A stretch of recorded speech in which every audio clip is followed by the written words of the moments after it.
God coming into the daughters of man and creating a race that God had to curse because it was a genetic hybrid which God could not receive. It was not part of his plan.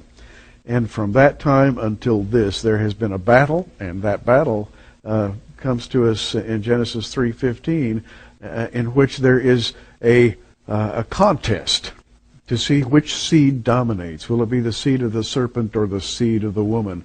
It's a genetic process, right?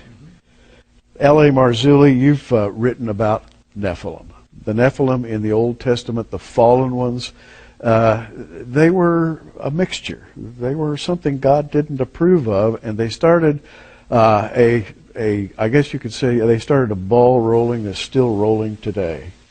Yeah, what we're looking at is this cosmic struggle, this cosmic chess match between the Most High God and the fallen angel. And of course it's a mismatch. The fallen angel, Lucifer, Satan, is no match for the Most High God. But he's so demented and so depraved that he actually thinks he can win. And then, of course, when you fast forward to the book of Revelation, when he gathers the kings of the earth and assembles them, they're looking up. They're ready to do battle. They really think they can win this war. And so what we see is a series of moves, counter-moves, moves, counter-moves, all through the Old and the New Testament, where the fallen one is always trying to somehow get the upper hand and become the victor. Had he contaminated the entire human race, let's say Noah that would have been it. He would have won the chess match, and humans, if you could call them humans, because they would have all been demonic hybrids at that point, there would be no human race, and there would be no Messiah. He would have won the chess match to redeem. But thank God he didn't. And of course we have the flood, which wiped out the Nephilim and all the other chimeras that were there, and the bloodline continued to the Messiah. Last time in our discussion, we had reached the point that we were talking seriously about genetic hybrids in the period of Abraham, Isaac, and Jacob. We talked about the giants. We also began to speak of the latter-day phenomenon, Tom, in which this whole business of genetic manipulation would begin again in earnest, and our Lord prophesied that this would happen. He said it was just going to be like it was in the days of Noah. Mm-hmm. Yeah, and it's kind of almost a two-part issue. There is what happened in ancient days, there's what's happening today. In a very general sense, you had a power that came down to the earth, and it seemed to immediately set about trying to build an empire. It had a plan, it had a system, and the goal of this empire was to subjugate all other living species upon the earth. Immediately, these Nephilim, of course, come under judgment from God. That alone, by the way, I think also attests to the facts about genetic manipulation, because otherwise you have a God who is depicted in the Scripture as forgiving, loving, not willing that any should perish. Even with the Hebrews, made provisions for non-Hebrew blood to be able to come in and to become a proselyte, to get saved in the Old Testament sense. Always made provision, but when it came to the Nephilim, no grace whatsoever. If they were found, they were to be destroyed. They were to be wiped out. They were an aberration upon the earth. And so to me, even that fact says something about this unusual form of life. Now, will the same thing return? In that last show we were talking about alien abduction. There seems to continue to be some very mysterious process that is at work, and it is harvesting DNA for some purpose. Well, and the interesting thing today is that the same group of offenders from on high, if you will, they're back, but this time they're wearing a new disguise. They are disguised as sci-fi types. We come here to serve you. We come from another galaxy. We are superior to you. We've had longer to evolve than you have. We can bring you great technology. We can bring you all kinds of peace where you now have just internal conflict. We can bring peace to you. We can do all kinds of things. We can help you keep your planet green. So they're coming as our divine overseers, and actually I think being received that way by some groups. Being received that way now in ways that are frankly surprising. For instance, how the Vatican has weighed in on this issue in recent years. And we in the last show we just mentioned this official disclosure series, which you're now making available through Prophecy in the News, 20 hours of audio recording. That grew out of this last January when the Royal Academy of Sciences, the oldest scientific body on Earth, out of the UK, invited members of NASA, the United Nations, the European Space Agency, people who are brilliant thinkers. They call them a dizzying array of intellects, is how the press referred to it, to come and to discuss one subject. Are we alone in the universe? And actually, can we make contact? Well, when the Vatican weighed in on this, my mind goes back to Galileo and people who were persecuted for scientific inquiry. Yes. And now all of a sudden we're warming up to this idea that these beings may not only exist, but, Lynn, they might even be morally superior to us. I would certainly agree with that, that when they come, we will look at them. It's what I call, in a pen, the coming great deception, the alien gospel. And this alien gospel is that we were your progenitors. We manipulated and created all life genetically on planet Earth. We were responsible for the Earth's earliest civilizations. We genetically manipulated humans. We are the missing link in evolution, as it were. We set up the different religions throughout the globe. And your ancestors worshipped us as gods, and rightfully so. This critical juncture in human history, we are back to usher in this new age, this age of peace and love and brotherhood. One planet, one people, please. So, are they coming from outer space? Well, personally, I don't think they're coming from outer space. They may be coming from a parallel dimension. We live in, 4 dimensions. We used to say 3 dimensions. I almost repeated that from my grade school days. And now we know, of course, thanks to Einstein, that time is the 4th dimension and is, of course, both manipulative, be manipulated and measured and changed based on our relationship to time. But in any case, scientists now, you've got all these people talking about quantum physics and what they call planes and parallel dimensions and string theory.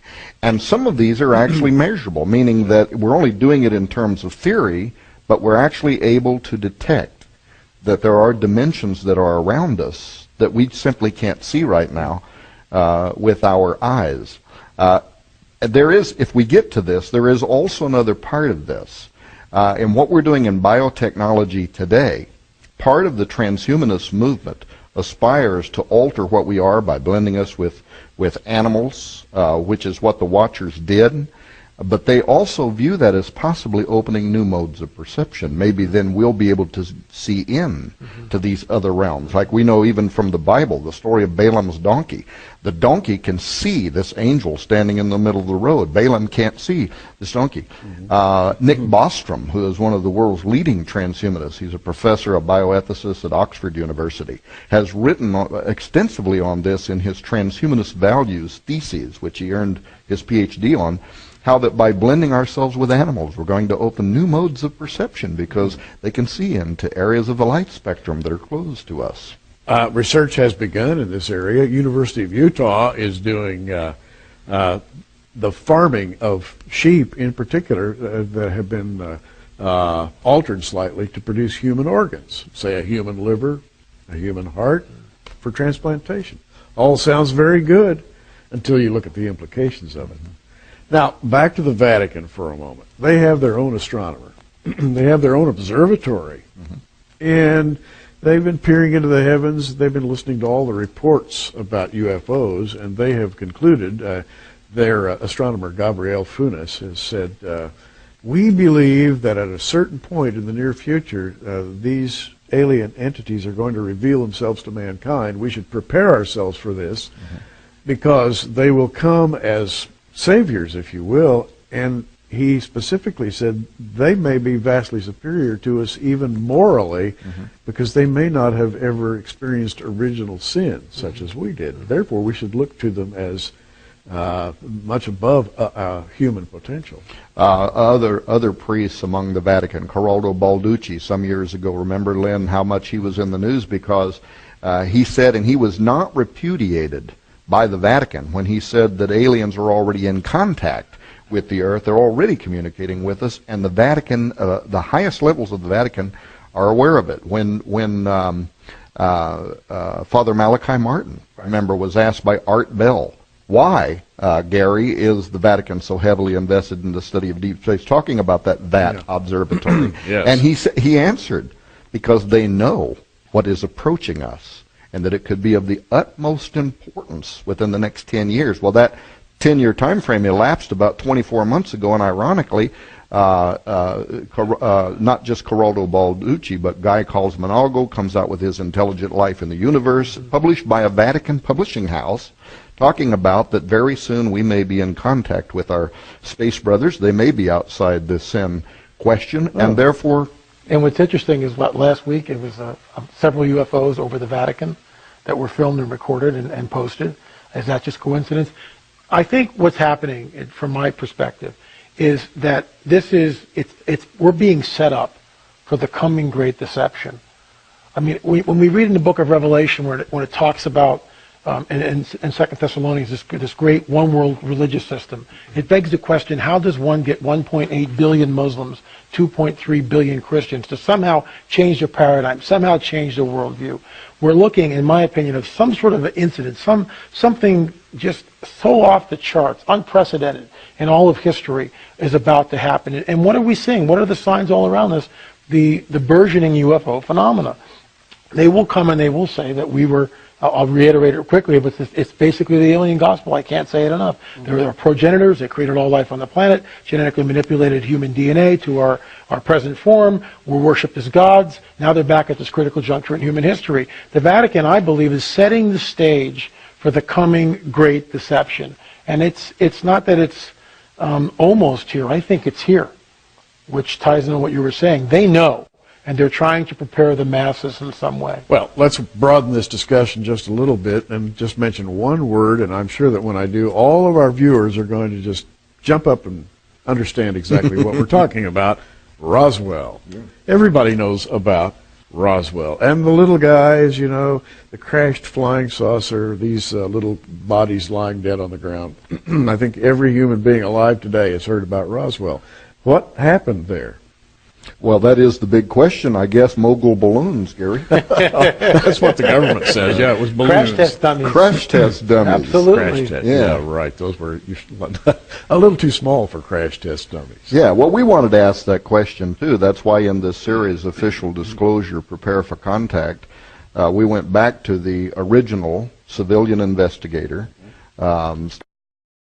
physicist, and we also went to Jesse Marcel's son, Jesse Marcel Jr., who even the government admits is the only person on Earth today, admits is a key phrase, handled the Roswell debris. Now, the people on this production that you've put together, it's called Official Disclosure, Prepare for Contact. I believe that we're at the edge of something big, right? Yeah, some of these believe that what happened in Roswell, for instance, Stanton Friedman, I mean, he goes to great lengths to argue that what happened in Roswell was a physical craft, potentially from another world.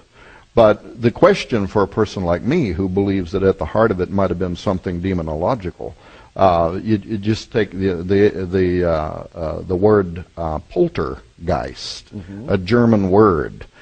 Polter, spirit, geist, noisy. Yeah. How can a spirit manipulate matter? How can it touch and move matter? Well, in some way it can. It's easy for me to believe that all kinds of things could potentially have been manufactured. And in fact, doesn't the Bible even talk about celestial transportation devices, for want of a better term? It does. Multidimensional transportation vehicles.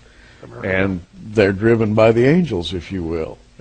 One of the prophets of old, Elijah, showed his servant. You know, he said, Lord, open the eyes of my servant so that he can see these vehicles. And immediately the servant's eyes were opened, and presto, he saw the vehicles.